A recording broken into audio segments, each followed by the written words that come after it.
Hello students, a very good morning to you all. Last class में हमने mitochondria को start किया था और उसके बारे में हमने बेसिक चीज़ें जानी थी, यानी कि क्या है उसके शेप और साइज़ के बारे में बातें, किस तरह की हिस्ट्री है उसकी। और आज का क्लास जो है, आज हम देखने वाले हैं proper diagram of mitochondria, that how we can draw the mitochondria as well as all the basic parts related with that diagram.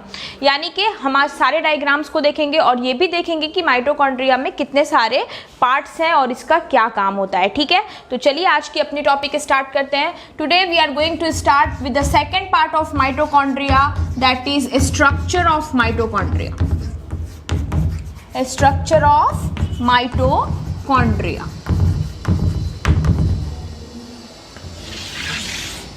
तो सबसे पहले आज हम ड्रॉ करने वाले हैं हमारे माइटोकॉन्ड्रिया का स्ट्रक्चर। ठीक है, तो let's start with the diagram part.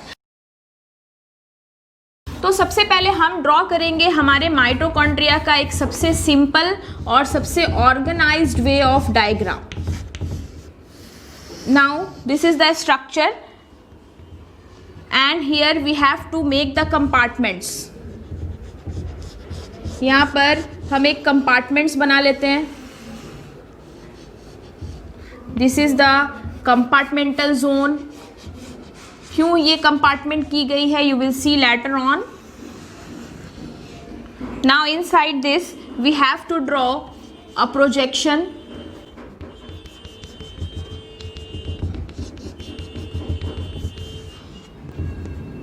सबसे पहले हम इसके अंदर एक प्रोजेक्शन ड्रॉ करेंगे, something like this.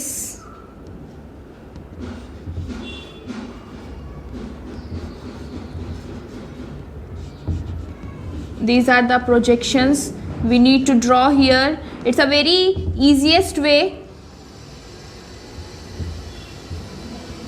to complete the diagram.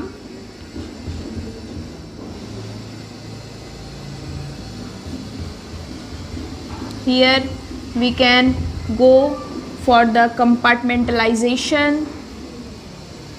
Yes, this. तो देख सकते हैं आप यहाँ पे हमारा माइटोकॉन्ड्रिया का जो एक बेसिक डायग्राम है वो बनकर आपके लिए तैयार हो चुका है और इस डायग्राम के बेसिस पर हम करेंगे इसकी लेबलिंग। सबसे पहले मैं आपको बता दूं कि माइटोकॉन्ड्रिया जो होता है वो एक डबल मेम्ब्रेनस स्ट्रक्चर होता है। डबल मेम्ब्रेन यानी कि इसमें दो मेम्ब्रेन से बने हुए स्ट्रक्चर होंगे, जिसमें ये स्ट्रक्चर जो होता है this is known as outer membrane. इसको हम क्या कहते हैं, this is known as outer membrane. और हम जब इस मेम्ब्रेन की बात करेंगे जिसके अंदर आपको ये कंपार्टमेंट्स दिखाई दे रही हैं, then this membrane is known as inner membrane. ठीक है, यहाँ पे आपको दो मेम्ब्रेन दिख रहे होंगे, one is outer membrane and another is inner membrane. ठीक है, उसी तरह से ये आउटर मेम्ब्रेन के अंदर में जो कंपार्टमेंट्स आपको दिख रही हैं, this compartment means this structure, the space between outer and inner membrane, ये जो कंपार्टमेंट बनी हुई है this is known as outer compartment. This is known as outer compartment. और जहां आप ये अंदर का स्ट्रक्चर देख रहे हैं ना, ये अंदर का जो कंपार्टमेंट है, this portion means the inside portion, this is known as, this particular place is known as inner compartment. Inner compartment.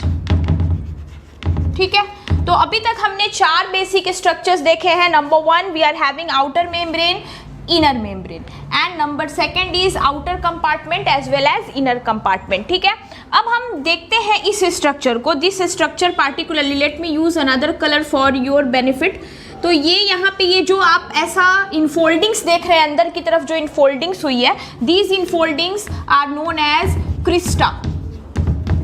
इस इनफोल्डिंग्स को हम क्या कहते हैं, क्रिस्टा कहते हैं। These infoldings are known as crista. और आप अंदर में यहाँ पर कई सारे छोटे छोटे ग्रैन्यूल्स स्ट्रक्चर प्रेजेंट होते हैं। These granules structures are known as matrix. These are known as matrix, इन्हें हम क्या कहते हैं, मैट्रिक्स कहते हैं, ठीक है। तो यहाँ पर आपको एक बेसिक स्ट्रक्चर दिया मैंने, that is known as mitochondria, यानी कि माइटोकॉन्ड्रिया के जो मेम्ब्रेन होते हैं और जो कंपार्टमेंट होती हैं वो हो गई, और साथ में हमने देखा क्रिस्टा जो कि अंदर की तरफ आई हुई इनफोल्डिंग्स है, और अंदर में कई सारे मैट्रिक्स प्रेजेंट होते हैं, ठीक है। अब यहाँ पर बात आती है एक और structure, that is peri mitochondrial space, है ना। ये एक टर्म आपको रिलेट करेगा कि पेरी माइटोकॉन्ड्रियल स्पेस हम किसको कहते हैं। तो मैं आपको बता दूं कि आउटर कंपार्टमेंट और हमारे इनर कंपार्टमेंट के बीच, ये हमारा जो आउटर कंपार्टमेंट और इनर कंपार्टमेंट के बीच की स्पेस है, दिस पार्टिकुलर स्पेस, जिसको मैं येलो कलर से शेडिंग कर रही हूँ जिसकी, this particular space is known as peri mitochondrial space. इसको हम लोग पेरी माइटोकॉन्ड्रियल स्पेस कहते हैं, the space between outer compartment as well as inner compartment, ठीक है। तो ये है हमारा एक बेसिक डायग्राम।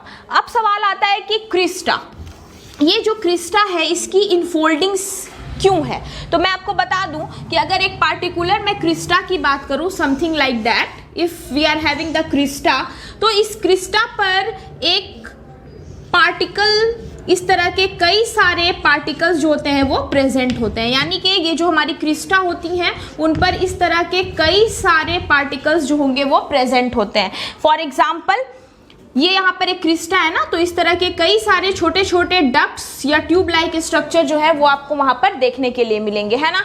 तो क्या है ये स्ट्रक्चर और क्या है इसका काम, चलिए समझने की कोशिश करते हैं। सबसे पहले मैं आपको बता दूं, तो यहाँ पर ये जो आप पार्टिकल देख रहे हैं, दिस पार्टिकल, इस पार्टिकल को कई सारे नाम दिए गए हैं। जैसे इस पार्टिकल को एलिमेंट्री पार्टिकल भी कहा गया है, this is known as elementary particle 2। इसको हम ऑक्सीजोम्स भी कहते हैं, ठीक है। तो ये जो हमारी पार्टिकल है that is known as elementary particle और ऑक्सीजोम्स या इलेक्ट्रॉन ट्रांसपोर्ट पार्टिकल, इनका कई सारा नाम है। तो इसका मतलब है कि क्रिस्टा में लगा हुआ ये जो पार्टिकल है ये सबसे ज़्यादा इंपॉर्टेंस रखता है माइटोकॉन्ड्रिया की एक्टिविटी को पूरा करने में, यानी कि इसका मेन पर्पस होता है कि ये माइटोकॉन्ड्रिया के जरिया एटीपी का प्रोडक्शन करवाते हैं। तो हमारे ये पार्टिकल काफ़ी ज़्यादा इंपॉर्टेंस रखते हैं क्योंकि इनके वजह से ही माइटोकॉन्ड्रिया में इलेक्ट्रॉन ट्रांसपोर्ट सिस्टम मेंटेन हो पाता है और वहाँ से एटीपी की रिलीजमेंट हो पाती है, ठीक है। तो अभी यहाँ पर आज के स्ट्रक्चर में हमने बेसिक चीजें देखी हैं कि हमारे माइटोकॉन्ड्रिया में ये कुछ बेसिक चीजें प्रेजेंट होती हैं। तो आइए एक छोटा सा डिस्क्रिप्शन कर लेते हैं, उसके बाद हम बात करने वाले हैं हमारे इस पार्टिकल के बारे में which is known as elementary particle और ऑक्सीजोन्स और electron transport particles. We will go with the diagram in different manner, हम इसको अलग से ड्रॉ करेंगे और इसके बारे में जानेंगे, ठीक है। Let's have a look on some basic points related with the diagram now.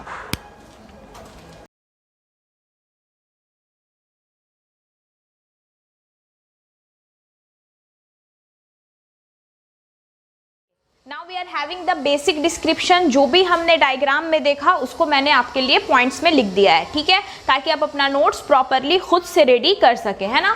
तो देखिए सबसे पहली पॉइंट क्या कहती है, पहली पॉइंट कहती है कि mitochondria is made up of 2 parts in which one is outer envelope and another is central cavity. सबसे पहले मैं आपको बता दूं कि माइटोकॉन्ड्रिया जो होता है इसके बारे में बताया जा रहा है कि ये 2 पार्ट का बना होता है।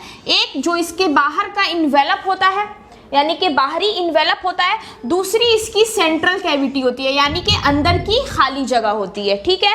तो हमारे जो हिंदी मीडियम के स्टूडेंट्स हैं वो इसको आराम से लिख सकते हैं कि माइटोकॉन्ड्रिया का निर्माण 2 प्रकार की परत के द्वारा होता है, जिसमें एक बाहरी आवरण होता है तथा दूसरी अंदर की खाली जगह होती है, ठीक है। तो ये हो गया हमारा सेंट्रल कैविटी, है ना। अब देखिए अगली पॉइंट कह रही है कि the envelope is made up of 2 unit membrane, ठीक है। ये जो भी इन्वेलप है, जो एक इन्वेलप की तरह काम कर रहा है, ये 2 यूनिट मेम्ब्रेन का बना होता है, 2 परत से बना होता है, ठीक है। अब जैसे अंदर की कैविटी के लिए ये एक मेम्ब्रेन हो गया, ये भी इन्वेलप है, और बाहर के लिए ये भी एक इन्वेलप है। तो यहाँ पर 2 मेम्ब्रेन जो होते हैं वो प्रेजेंट होते हैं, 2 unit membrane with peri mitochondrial space. Peri mitochondrial space मैंने आपको बताया था कि ये जो जोन मैं शेड कर रही हूँ ना, this is known as peri mitochondrial space. यानी कि हमारा जो इन्वेलप है ना उसके दो मेम्ब्रेन है, एक है आउटर मेम्ब्रेन और दूसरा है इनर मेम्ब्रेन। आप डायग्राम में देख चुके हैं। और इन दोनों मेम्ब्रेन के बीच का जो स्पेस है that is known as peri mitochondrial space. इसको हम क्या कहते हैं? पेरी माइटोकॉन्ड्रियल स्पेस कहते हैं। डन। अब देखिए नेक्स्ट चीज क्या है कि the outer membrane is smooth. आपने खुद देखा कि ये जो बाहर वाला मेम्ब्रेन है ये बिल्कुल स्मूथ है, इसमें कोई भी किसी भी तरह का कोई नया स्ट्रक्चर प्रेजेंट नहीं था। लेकिन आगे बढ़ते हैं, but the inner membrane has many infoldings. लेकिन अंदर का जो मेम्ब्रेन है, ये हमारा जो इनर मेम्ब्रेन है ना, इसमें कई सारे ऐसे करके इनफोल्डिंग्स प्रेजेंट है। There are many infoldings. देखिए यहाँ पे कई सारे इनफोल्डिंग्स थे, आपने डायग्राम में देखा। मेनी इनफोल्डिंग्स विच एक्सटेंड्स इनटू मैट्रिक्स, जो मैट्रिक्स में फैले हुए हैं।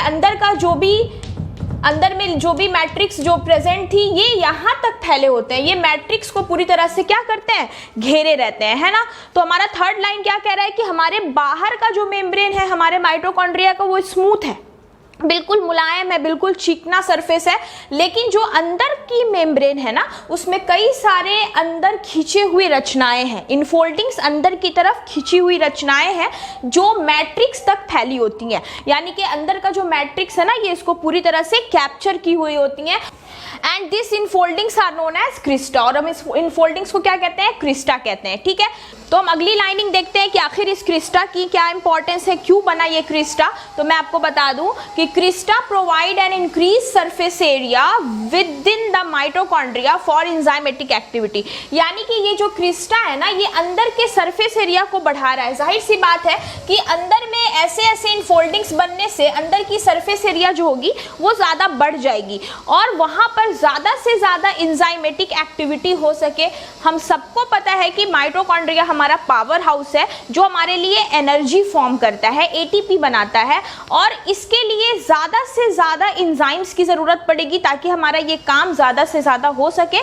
तो क्रिस्टा की मदद से हमारे माइटोकॉन्ड्रिया के इनर स्पेस का जो साइज है, जो जगह है, उसको बढ़ा दिया जाता है सरफेस एरिया को, ताकि वहाँ पर एंजाइमेटिक एक्टिविटी ज़्यादा से ज़्यादा पूरी हो सके। मैंने आपको इसके पहले बताया कि हमारे ये जो क्रिस्टा होते हैं इनमें एक पार्टिकल्स जो होते हैं वो लगे होते हैं। ठीक है, कई सारे छोटे छोटे ऐसे पार्टिकल्स जो होते हैं इनके अंदर प्रेजेंट होते हैं जिनको ऑक्सीजोम्स कहा जाता है या इलेक्ट्रॉन ट्रांसपोर्ट पार्टिकल्स कहा जाता है ना। तो अगली टॉपिक हमारी जो अब आने वाली है वो यही है कि क्या है वो पार्टिकल्स और किस तरह से करते हैं वो काम। Let's have a look on the particles which are present inside crista. Let's have a diagram first, then we will go for the description. सबसे पहले मैं आपको बता दूं, सपोज कि ये हमारा एक क्रिस्टा है, this is our single crista जो हम देख रहे थे, और इस क्रिस्टा में ये एक डबल मेम्ब्रेनस पार्ट मैंने बनाया।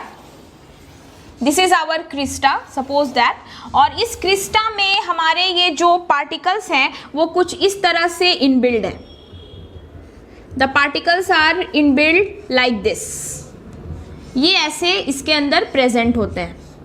ठीक है, यहाँ पर कुछ इस तरह से ये स्ट्रक्चर जो होती हैं ये पूरे के पूरे क्रिस्टा पर क्या होती हैं? प्रेजेंट होती हैं। अब सवाल आता है कि ये जो स्ट्रक्चर हमने ड्रॉ किया है एग्जैक्टली ये स्ट्रक्चर है क्या, और इस स्ट्रक्चर का क्या काम है और ये किस तरह से मॉडिफाई किया गया है। तो चलिए देखते हैं कि इस स्ट्रक्चर को हमने कैसे कंप्लीट किया है। सबसे पहले मैं आपको बता दूं कि इस स्ट्रक्चर में एक बेस पार्ट प्रेजेंट होता है, उसके बाद इसमें एक स्टॉक प्रेजेंट होता है, this is the stock part, और इस स्टॉक पार्ट के साथ एक हेड जो होता है वो ज्वाइंट होता है। ये है दैट स्ट्रक्चर, और इस स्ट्रक्चर को इलेक्ट्रॉन ट्रांसपोर्ट पार्टिकल कहा गया। Mainly this structure is known as electron transport particle. ठीक है, और ये नॉमिनेशन स्पेशली एक साइंटिस्ट मिस्टर पर्सन्स ने 1963 में किया। 1963 में एक कंप्लीट नेम इसको दिया गया, that is electron transport particle. इसके अलावा अगर हम देखना चाहें तो इस स्ट्रक्चर का बहुत सारा नाम है, दैट इज ऑक्सीजोम्स, एलिमेंट्री